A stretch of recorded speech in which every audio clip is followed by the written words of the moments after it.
So this is the object on your list. It's Bahram fights the Karg from the great Mongol Shahnameh, or the Demot Shahnameh. You probably know that story. Ask me later, because I don't want to take too much time. But Bahram is actually a historical figure. So the Shahnameh by Ferdowsi, 10th century epic poem. I believe it's one of the longest epic poems. And it tells the story of the great history of Iran before the time of Islam. It became a national epic. It's in Persian, not Arabic, which would have been the language of the state. It is a bardic poem, and it's metered. It rhymes, and I wish I had a recording of it being read, but it's something you could probably find online for your students, just to hear a few lines of this. So it's rhythmic. It rhymes. It has, and it could be memorized and it could be performed. And like the Iliad, and that's a great comparison. Did you say it's the story of before Islam? The story of what? The Middle East, the story of Iran, the story of Iran. The story, in fact, Iran isn't the right word, the story of Persia, because they use that word. The Persians, they use this. They also use Iran too, and that's probably where the modern name comes from. Iranians and other neighbors, but it's their history of themselves as a people, created during the Samanid dynasty, another Persian dynasty that rose up, that was jockeying for power, kind of breaking off from the Abbasids. So it rose at a time of kind of local nationalism and political deterioration. It's still read today, it's still performed today. So this is the story, up through the Sasanians, into the mythic past, but through historical heroes and kings as well. And this is one of them. Bahram was Bahram V, a Sasanian king who we know about, and we know about some of his exploits that are historically true. But when they're depicted visually, they take on these wonderful heroic forms, these leaders, these rulers, these great men of our past. This is who we are. So let me go first and show you some of the sources for this, because you don't have to look very far back in time to see where the imagery, this figural painting during the Mongol period comes from. So some of it is very local, Sasanian art, just like our king who is depicted there. This looks like the famous Parthian shot, which comes out of Central Asia or whatever, where you're riding on your horse and supposedly the great marksman or women could, while riding at full gallop, turn and shoot behind you. So it's a beautiful object, but it's replicating a real famous thing that those Persian warriors learned from Central Asia.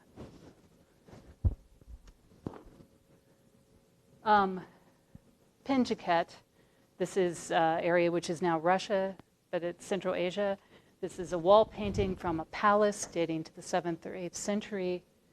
And this man here is Rustam.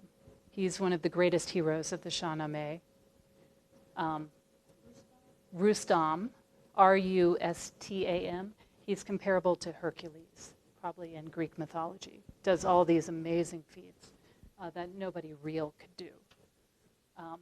But here we see this painted in wall painting before Ferdowsi even was born.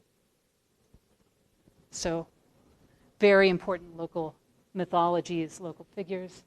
In the Seljuk period, Seljuk's famous not only for that great mosque, but also for ceramics. And so we have a lot of figural painting that's developed during the Seljuk period in Iran. Here's another figure from the Shahnameh, Faridun, riding a bull, as a painting on a secular bowl that you would collect and present at a dinner party. And you can see already how Asiatic, they're already borrowing from Chinese art and kind of very Asiatic looking figures. And then, of course, you have sources, the people who knew how to write manuscripts on paper, the great manuscript book writers, authors, and examples of books from Baghdad. And so we're probably looking at a combination of all these, and that gives the precedent for the creation of history books and Shahnamehs, which are the first things that the Mongols commissioned. This is an example from one of the other small Shahnameh books. And you can see about the same date as the Demot, but the manuscript text, and then interspersed kind of in the page design with small illustrations. So we get back to this. All right, this book is big. You're talking about not having scale. It's not that big, but it's big. These folios are probably like this. That's a big book for a bound book. The little Shahnamehs, smaller. Huge. Big book. We know that it had, let me get to my pages.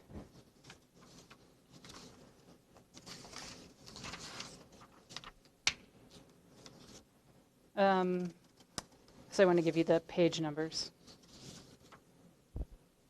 I think it's something like, and if I find it, I'll read it to you, but it's something like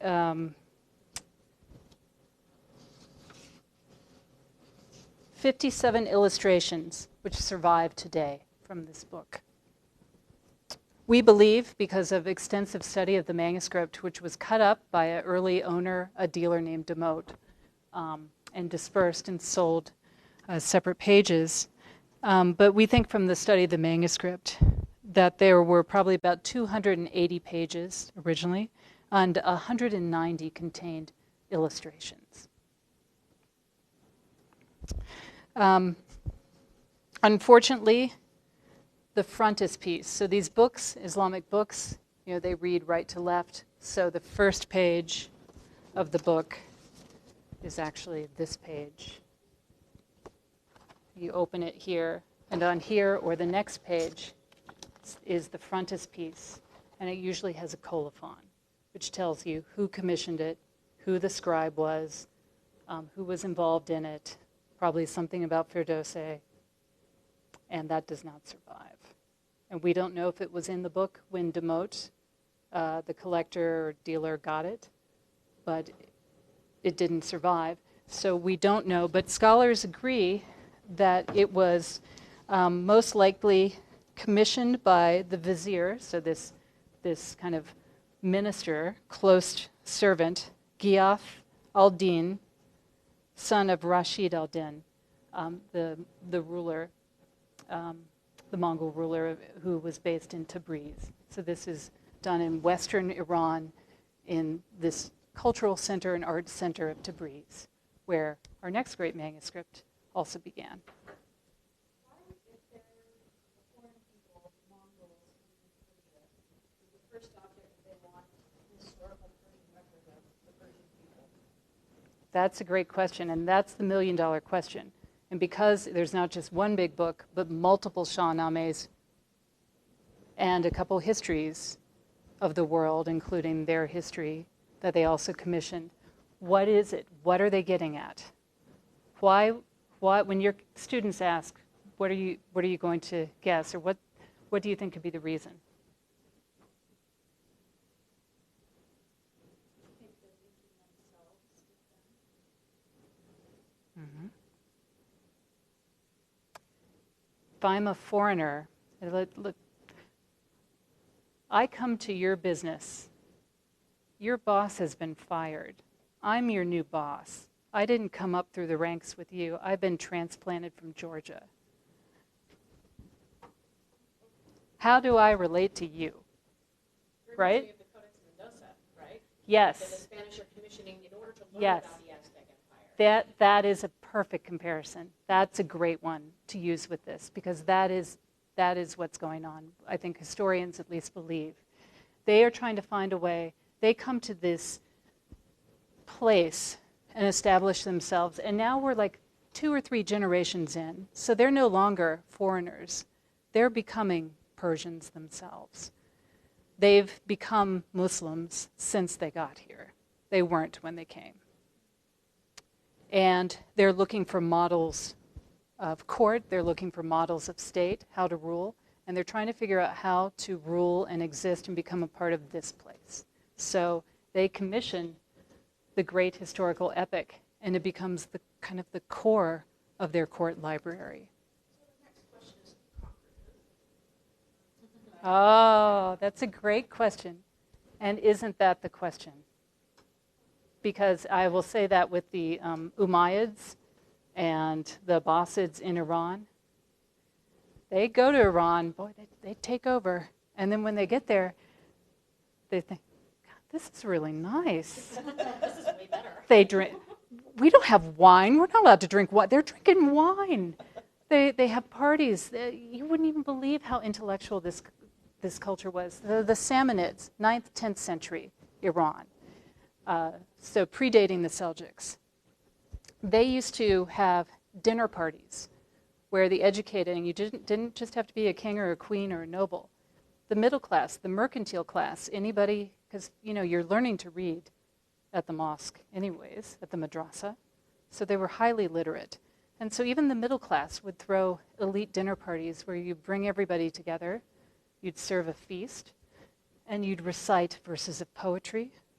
You would tell stories, and they commissioned ceramics. So you will see this in museums. It's called Samanid epigraphic ware. It's white ground, and it's not porcelain because they didn't have porcelain, but they painted it white, slip, so they looked like fine porcelain.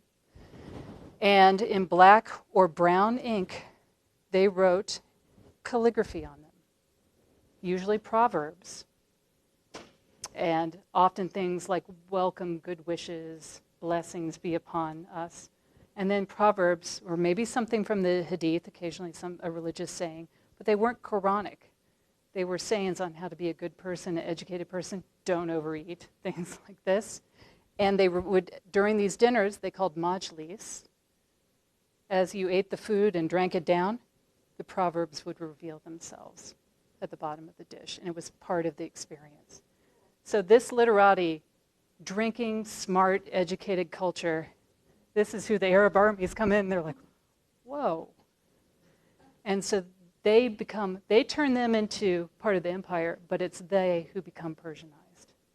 And the impact of Persian culture extends to the 20th century. Well, Arabs even before them. The Arabs came in to form the Umayyad Empire and took over and were trying to Arabize it. And they spread Islam and they spread their state, but they couldn't Arabize it. They became Persianized. And that's what happens to everybody who goes to Iran. So it's great. I mean, we'll see it second half of the talk in India after your break. Sure. Okay, so we know it's associated with the Mongol court. We know it's closely associated with the Mongol ruler. But we believe that it's commissioned by his vizier, his close minister, Ghayath, and I'll give you the spelling, Ghiyath, Al, Din, Din. He is the son of the ruler, Rashid al-Din.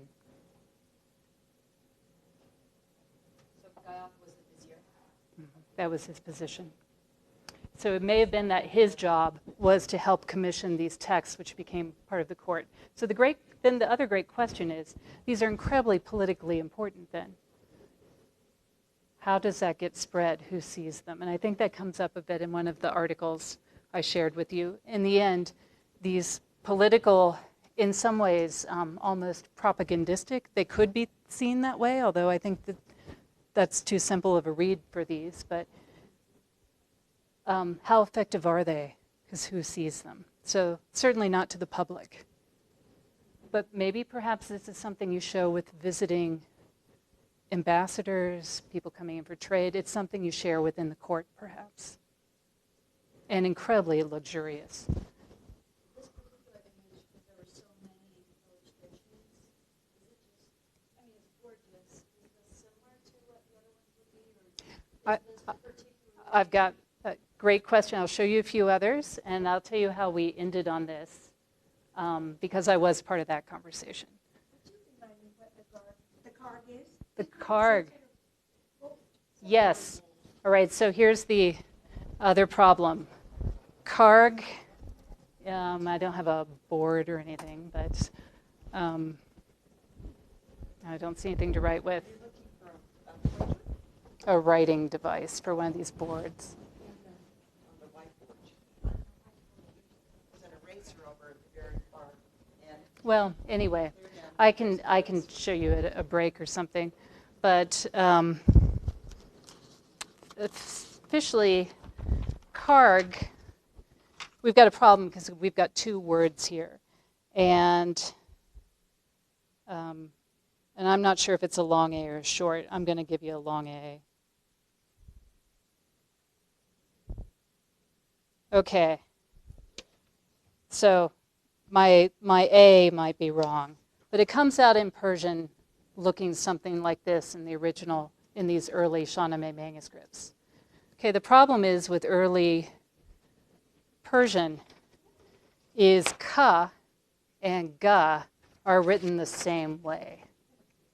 So we don't know if it's Karg or Garg. And so some people translate it as this kind of wolf-like monster, the Karg, this mythical kind of composite wolf-like thing, which is kind of what's being shown here. But others translate it as the other pronunciation, which means rhinoceros. So I will read from you an excerpt of Bahram Gur fights the rhinoceros from a recent translation. So roaming, if I can read it at all, roaming the territories was a rhinoceros so huge that even lions and vultures fled from it. And the whole country was in a deafening uproar. And so they approach Bahram Gur and they say, all men respect you. And this is a task for you, and you must approach the rhinoceros and pierce his hide with your arrows. And if your glory can rid our land of this danger, I will seat you next to myself, and I will allow your name to live forever in India. So he's in India right now doing this. So he says, okay, I shall need a guide. And when I catch sight of this animal by strength of God has given to me, you'll see his hide soaked in blood. So anyway, he gets a guide, he goes looking for it, and people warn him, no matter how valiant of a prince you are, people don't fight with the mountain and the rocks. Tell your friend this can't be done. You don't have the king's permission to go into such a battle. But Bahram cried, if God has given me a grave in India, then how can my death occur somewhere else?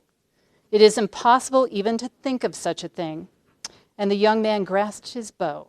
This is before he became the king, obviously, as if careless of his life. And he ran forward until he was close to the Karg, and his brain full of fury and his heart ready for death. And he snatched a poplar wood arrow from his quiver, and he rained arrows like a hailstorm until the rhinoceros started to weaken. And when he saw the animal's time had come, he exchanged his bow for a dagger, and he severed its head. And he cried, I do this in the name of the one God.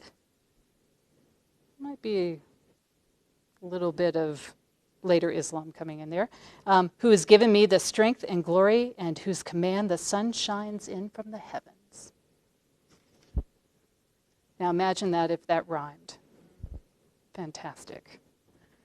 So, great hero, and now let's talk a little bit about the image.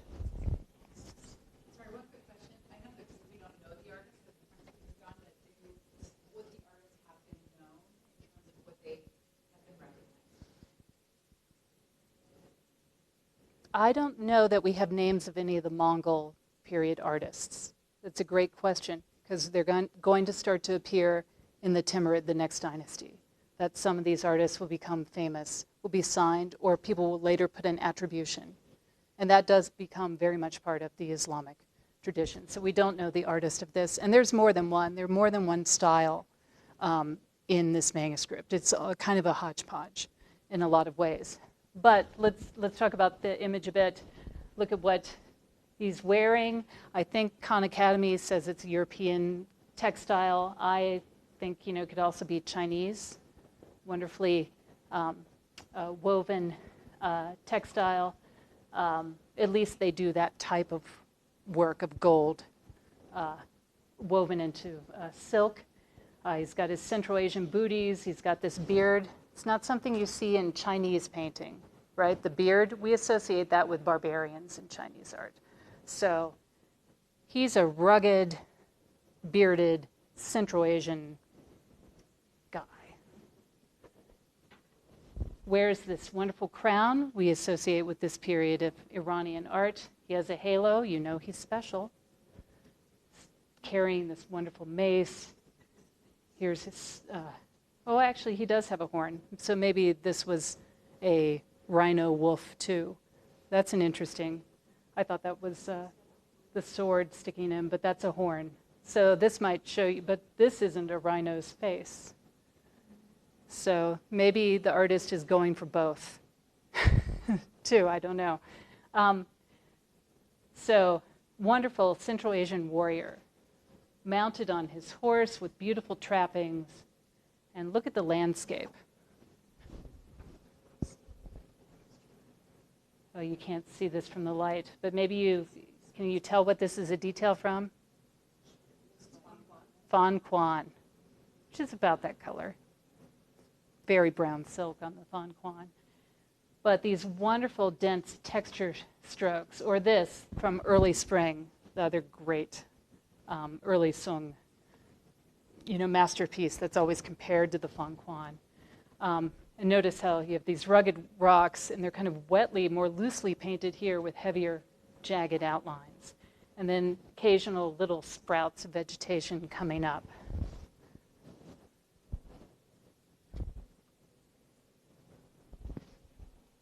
Look at the rocks. Look at the way the trees are painted. Look at the little sprouts. This is Chinese painting. This is the source for this.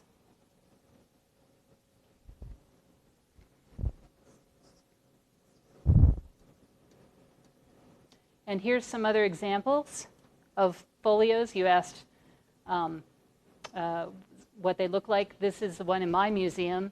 And here it also has these great Chinese jagged rocks and landscape, bearded Central Asian figures. And it's a different style than the other one. This one's very dense. There's so much heavy paint on the surface. It's like they build it up in stippled patterns. So it's different.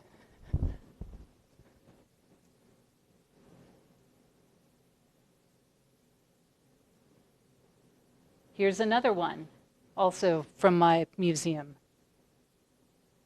And I think if you put them side to side, you'd see the way they treated the faces and everything is different. Chinese clouds.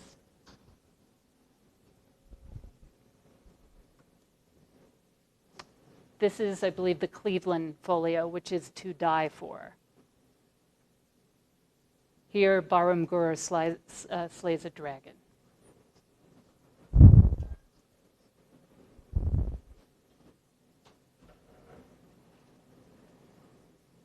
And also one of the most famous folios.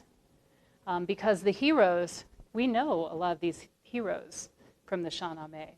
So this is Iskandar's iron cavalry fights the king of India.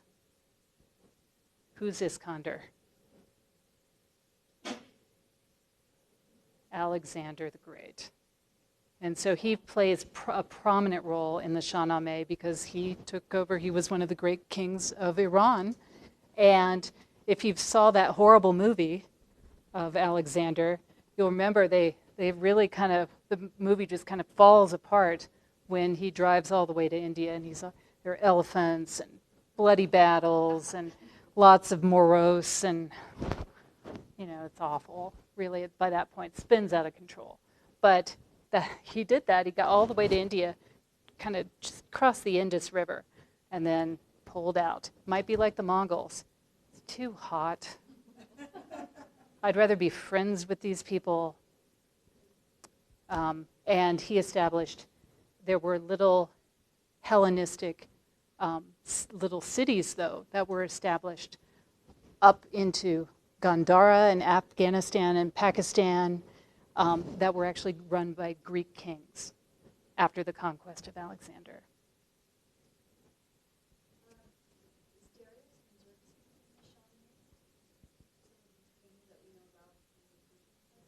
Persepolis. You would think so. They should be. I'd have to double check. But I do have a recent translation of that. So we don't have it with me, but we could easily check that. I'll tell you about another thing which you could send your students to. There's a website called the Shahnameh Project, and they may spell it Shahnameh, which is a Persian way of spelling it, and it's out of Cambridge University in England. And there are researchers there, one in particular, who's tried to create a database, a visual database of all the Shahnameh paintings, folios, anywhere in the world. So he's traveled to museums and private collections around the world and asked for images. And then he's creating a database. So you can look up and see this scene and maybe see how many versions of it there are and how similar or different they are. And so it's a very cool project.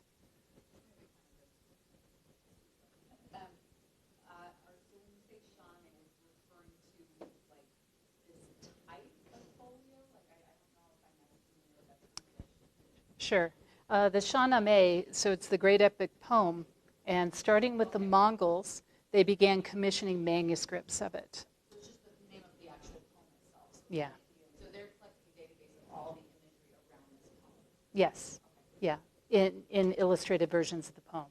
And it's wonderful. I mean, there are 19th century Persian, like woodblock print versions, that are very different in aesthetics. And it was made beyond Iran. There are a lot of them in India and Central Asia as well. A lot of people took it up as something you needed to have in your court. So, again, this is what I came up with. Most important early manuscript of the Shahnameh, likely rule commissioned by the ruler or his vizier. Large, luxurious, and incredibly expensive commission. Helps connect the Mongols to the history and culture of Iran as a foreign ruler that they now control.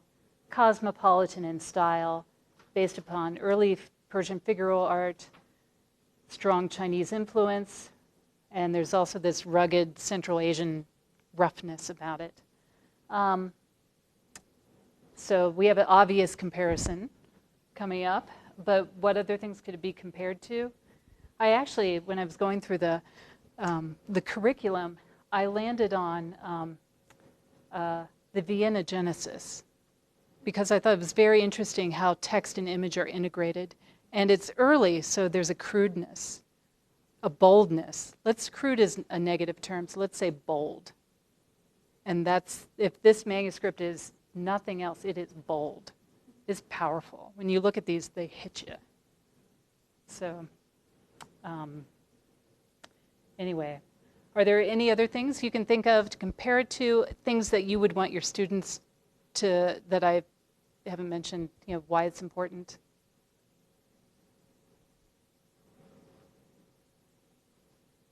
You mentioned it, the medieval, but absolutely. That early painting, the manuscript painting.